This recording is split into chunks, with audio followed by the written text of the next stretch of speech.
The Church of Our Fathers by Roland H. Bainton.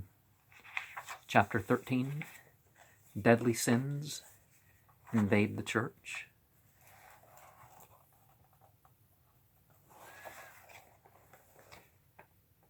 After the great days of Innocent III and St. Francis, the medieval church ran downhill. Cathedrals once built kept their imperishable charm, because stone can stand the wear of wind and weather, but men may lose their quality, and the church on earth is made up of men. The 7 deadly sins invaded the church and did more damage than the so-called barbarians who invaded the Roman Empire. Yet, just as the so-called barbarians did not kill all the Romans, so the sins did not destroy all the virtues. In the darkest hours, the candles of the faith at least flickered. We shall look at some of the ways in which the church declined, and at attempts of various kinds and in various places to restore its quality and power. 5 in particular, the deadly sins invaded the church.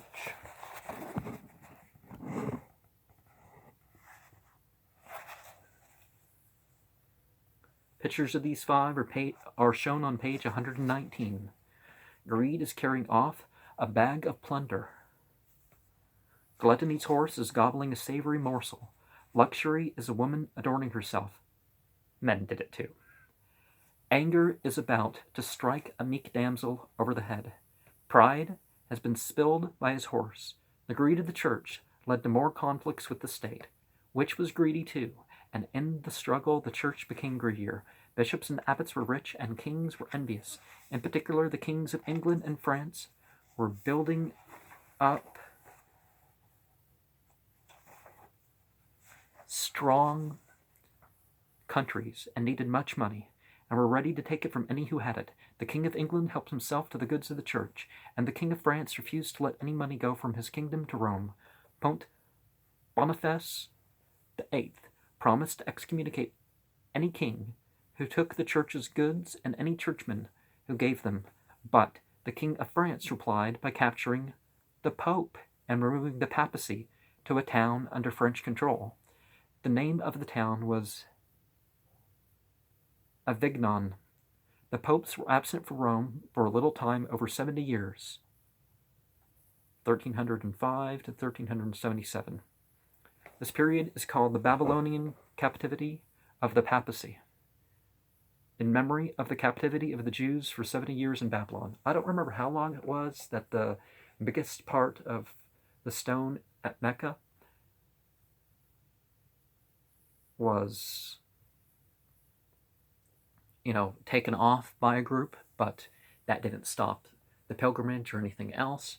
But the Roman Church, the conquering and taking over of popes and stuff did sort of matter in that sort of way.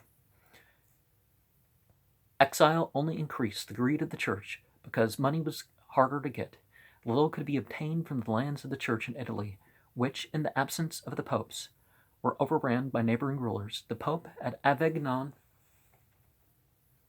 John XII was his name, made use of every means, old and new, to raise money. Fees were charged not only for baptisms, weddings, and funerals, but even for such odd services as granting permission to divide a dead man and bury him in 2 graves.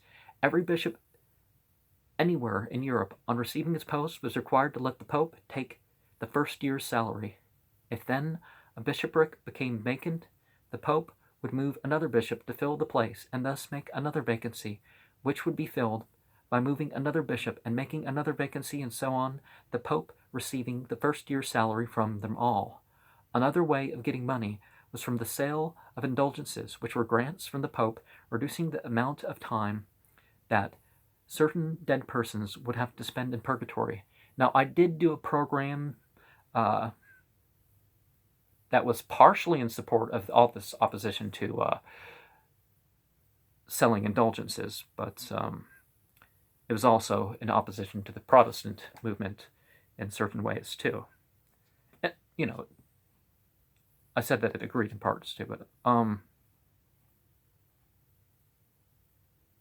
so the grants from the Pope reducing the amount of time that certain persons would have to spend in purgatory. The idea was the Pope possessed a treasury of merits of the saints who had been better than they needed to be to get themselves out of purgatory, and whose extra credits the Pope could hand over to someone in return for payment by living relatives.